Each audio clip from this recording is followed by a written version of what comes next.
Bonjour à tous, c'est Valérie, je vous retrouve pour la partie 2 de ce petit vlog. Partie 1 c'était les sorcières et la partie 2 c'était les fées. J'ai coupé en deux pour que ce soit pas trop long.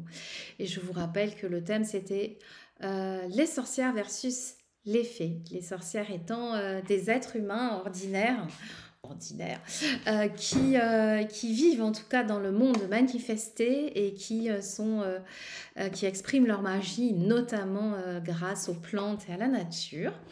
Et les fées vivent sur un autre plan vibratoire, le plan des élémentaux, qui est un plan vibratoire qui est extrêmement proche du nôtre et que l'on peut tout à fait percevoir aussi dans la nature. Et pas que. Voilà. Alors moi, comme je vous l'ai dit dans la première partie, j'ai pas beaucoup de jeux de sorcières. Par contre, des jeux sur les fées, j'en ai plein. J'en ai plein. Je vais commencer avec ce que j'ai ici et je continuerai la vidéo avec ce que j'ai à Bordeaux parce que j'en ai beaucoup que je ne peux pas ne pas vous montrer. Le tout premier est un jeu d'une grande beauté que j'ai découvert grâce à Chloé de Licorne Indigo et c'est le Fairy Wisdom Oracle qui est édité chez US Game. Oui, je sais, il est en anglais, mais il n'y a pas vraiment, si vous faites un rejet de l'anglais, c'est un tellement bel objet. Regardez, c'est un livre en dur. Il est beau. Regardez-moi cette beauté. Oh là là là là. Alors, il y a des faits, il y a des faits sur quasiment toutes les cartes. Non, c'est sur l'autre, parce que je crois que la même personne a fait un où il y a des dragons aussi. Donc, c'est celui vraiment avec les fées. Les cartes sont immenses. Regardez par rapport à un tarot classique. Enfin, les cartes sont grandes pour un oracle. C'est un oracle qui n'est pas récent, que j'ai payé, je sais plus, hein, pas cher du tout, quoi. Est-ce qu'il y a le prix par là qu'on trouve sur Amazon, US Game. Alors, je pense que vous allez voir que mon travail d'éditeur s'inspire de toutes les manières du travail des autres éditeurs. Et moi, notamment, ce qui me plaît beaucoup, c'est ce que fait US Game avec ces petits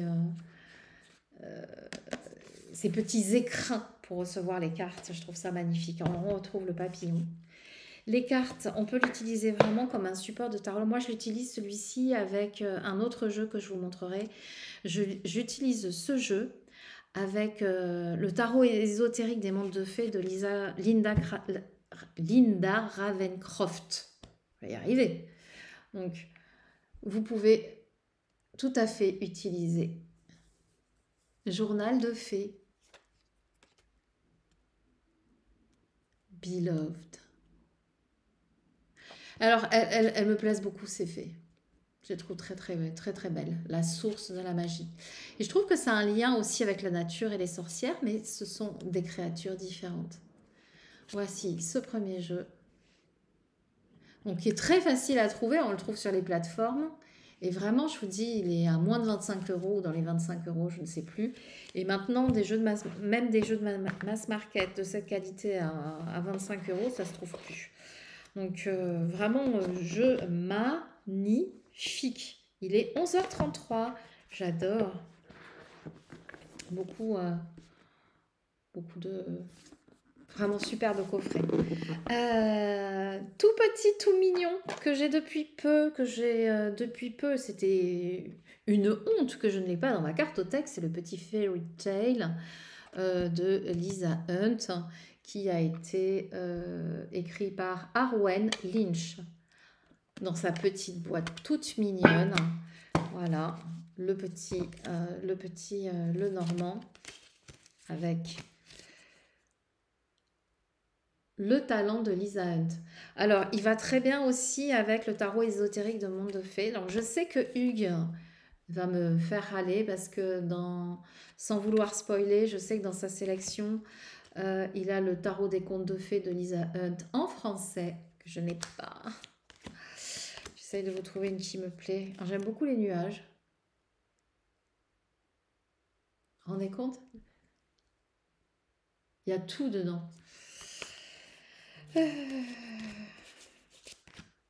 La tour, elle me fait penser un peu à la tour du tarot. Alors là, c'est réponse, bien évidemment. Et le renard, on va finir avec le renard parce que j'adore les petits renards. Voilà, donc ça c'est un jeu qui reprend, comme le tarot des contes de fées que je n'ai pas, qui reprend les contes de fées, de Perrault, de Grimm, sous forme de petit Lenormand. Donc l'enfant c'est le petit chaperon rouge, le renard je ne sais plus, 14, plop, pop, pop, pop. Alors il n'existe pas en français, mais bon hein, c'est un petit Lenormand et puis on reconnaît assez bien... non, non, non, Triska, on reconnaît assez bien les contes, sauf que je ne reconnais pas celui du renard. Donc s'il y a quelqu'un qui peut me... Mais c'est pas... Ah mais si, c'est... on dirait... mais non, mais c'est pas un conte. C'est pas Robin des Bois, mais le conte qui est associé là. Bon, bref, vous me direz si vous retrouvez. Le grimoire pour le livre, je trouve que c'est extrêmement bien trouvé. Ce petit Lenormand est un incontournable à voir quand on aime les petits Lenormand, quand on aime les fées et les contes. Ça me rappelle les contes de mon enfance qui arrivaient dans des gros livres. Voilà, ça c'est le deuxième.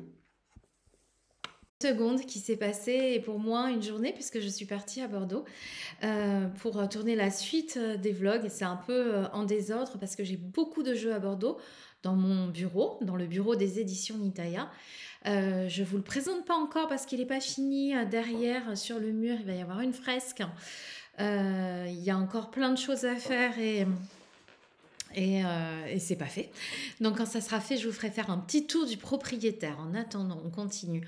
Le vlog sorcière est fait et là on est sur la partie fée et je ne pouvais pas ne pas vous présenter quelques jeux de fées qui m'accompagnent. Je vais commencer par l'oracle de Paulina Cassidy. Alors j'ai juste la lumière du jour, j'espère que ça sera suffisant pour vous parce que je n'ai pas encore installé de matériel pour faire des vidéos à Bordeaux. L'oracle des fées de Paulina Cassidy. J'adore cette artiste. Paulina Cassidy, j'ai plein de jeux d'elle. Celui-ci, je l'aime beaucoup, beaucoup, beaucoup. Il a des petites cartes. J'ai été très surprise quand je l'avais reçu parce que les cartes sont toutes petites. Mais elles sont tellement ravissantes. Elles sont toutes petites. Qu'est-ce que je peux vous montrer par rapport à l'oracle envolé sauvage que beaucoup d'entre vous connaissent? Voici. Mais il y a vraiment de très jolis messages. Et le talent de Paulina Cassidy est juste magique, comme la carte. Oups. Je suis vraiment en mode bricolage pour la vidéo. J'espère quand même que vous aurez un bon visuel. Voilà. Il ne faut absolument pas que je fasse tomber l'ordinateur. Faut pas. Hein. J'adore. Allez, on se lit un petit message. Voici le dos de deck. Bien évidemment, Paulina Cassidy fait toujours... Oups, pardon pour le bruit. Fait toujours des livrets qui sont quand même très fournis. Ce qui fait qu'il y a, en plus du message sur la carte, des jolies guidances accompagnatrices. Allez, un petit message pour nous qui sommes présents pour ce vlog. Et c'est la carte créativité. Waouh! Laissez votre flamme créative opérer sa magie. Alors moi j'ai envie d'ajouter, n'imaginez pas que vous ne savez pas faire. Il y a toujours une part créative en nous. Laissez émerger la façon dont elle va se manifester pour vous. Voilà, cette petite guidance. Alors ça c'était, je ne sais plus du tout où j'en suis dans le nombre d'oracles. On avait dit pas plus de 10. Alors, je sais que Dominique, qui a suivi le début du vlog de la chaîne Les Harmoniques de l'amour, n'a pas pu faire 10. Alors, moi, je ne sais pas où j'en suis, donc ça se trouve, ça sera un peu plus. Je vais très vite, mais c'est mon premier tarot des fées, c'est celui de Dorine Virtue et Rally Valentine. Je vous le présente à peine parce que vous allez voir que... je vais vous le présenter à un autre moment. Donc ça, c'est vraiment mon deuxième tarot de Dorine Virtue. Le tarot des fées. Très joli, j'aime bien. Il était... bon, il a un côté un petit peu désuet, mais vraiment, je l'aime beaucoup. Un autre que j'aime beaucoup, alors il est un petit peu abîmé, la tote box c'est un peu abîmé parce qu'elle n'est pas facile à ouvrir. C'est un tarot édité par Taroko Studio, The Forest Creature. Alors il existe en version, en grande version, je l'ai raté. Donc j'ai acheté la version mini. Et c'est sympa à voir dans le sac à main. Donc il est assez épais, tout petit, tout mignon. Regardez par rapport à celui-ci. Et c'est les créatures de la forêt. Donc il n'y a pas que des fées, mais il y en a quand même beaucoup. J'aime beaucoup ce jeu.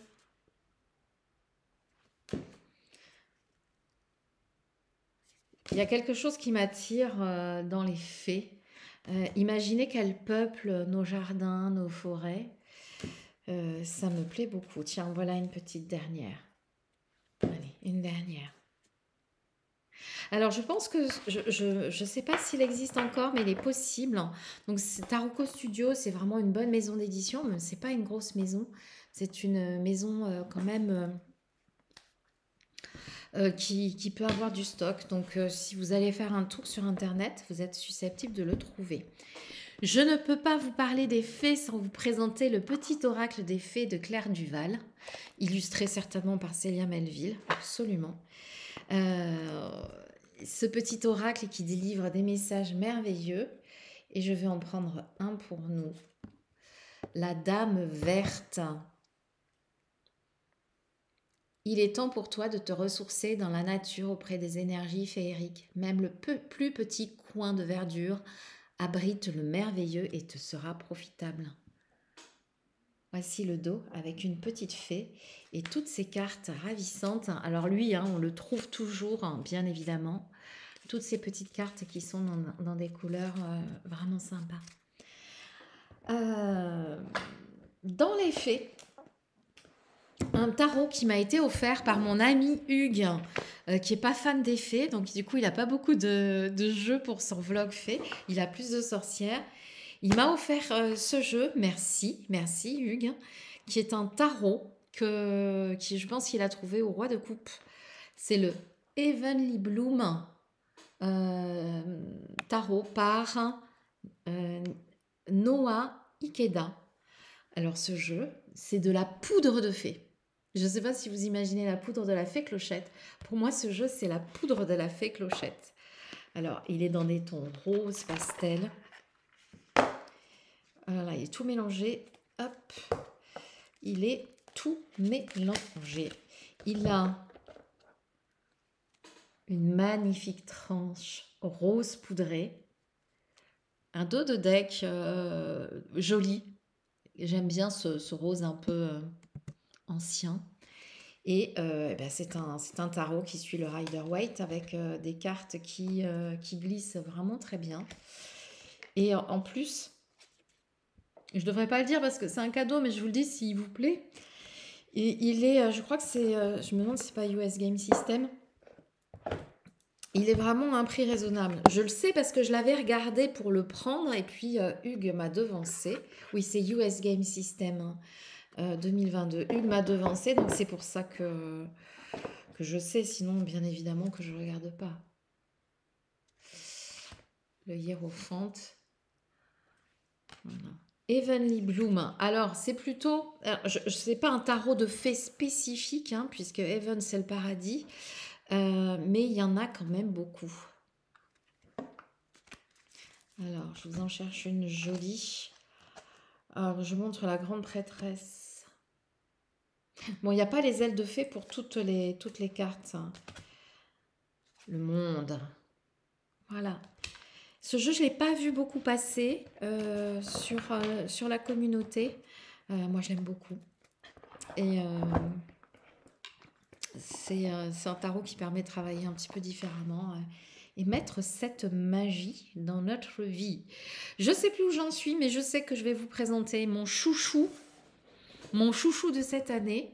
C'est le tarot ésotérique du monde des fées. Alors la boîte, je la laisse à part parce que c'est aux éditions Ada, je crois. Je vais vous dire ça. Il est difficile à trouver en français, mais quand même, on le trouve et pas à des prix exorbitants non plus, comme le tarot des contes de fées de Lisa Hunt. Oui, c'est Ada Édition. Donc la boîte, je la laisse bien de côté pour la préserver. Et j'ai mis les cartes dans un pochon. Et je garde toujours le livret avec moi. Il a été écrit par Barbara Moore, qu'on ne présente pas, qui est quand même une dame qui a beaucoup nourri le monde de la tarologie, je ne sais pas si ça se dit.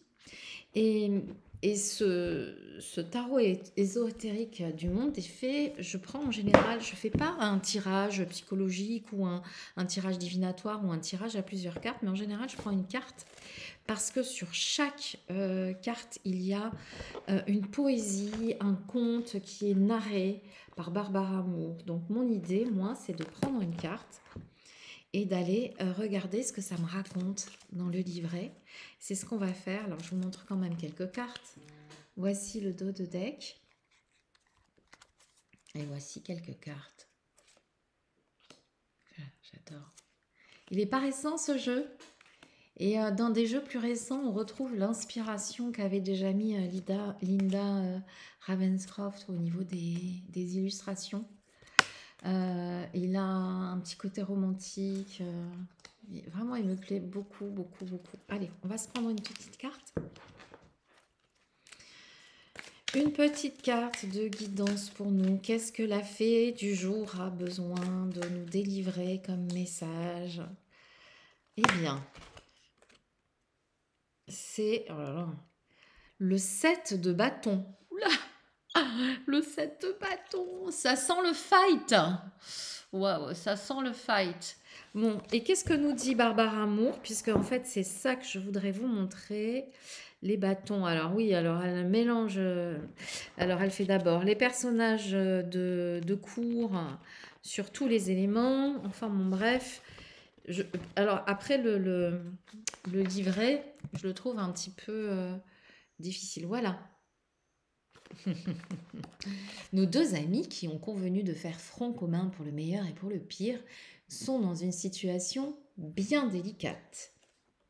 Regardez, le dragon grandit à un rythme effréné et bien qu'il se soit entendu à l'origine pour abandonner la créature si elle se révélait être un dragon, l'un des deux n'y arrive pas. Le lâcher prise, les gars. Votre message. Donc du coup là, d'abord il y a la description de la carte. Je vous lis pas tout parce qu'on en a pour 3 jours parce que Barbara Moore écrit beaucoup, beaucoup. Et le message, il y a divergence d'opinion, le fight, et absence de volonté d'en arriver à un compromis. Ce que vous voulez, votre partenaire le refuse. Et vous n'êtes ni l'un ni l'autre capable de comprendre le point de vue de l'autre. Dans ces cas-là, j'ai tendance à vous dire, prenez du recul, lâchez l'affaire pour un moment et revoyez vos positions quand vous êtes dans un état un petit peu plus stable. Donc voilà, c'était peut-être pour une personne, mais le message est passé en tout cas. Je ne sais plus où j'en suis par rapport au jeu sur les fées, mais je trouve que c'est une bonne façon de terminer ce vlog, surtout que je ne veux pas qu'il soit trop long. Donc je l'associe avec les vidéos précédentes et je vous retrouve pour un prochain vlog sur un prochain thème, un petit vlog entre amis, et n'hésitez pas à le reprendre si vous le souhaitez. Je vous embrasse bien fort.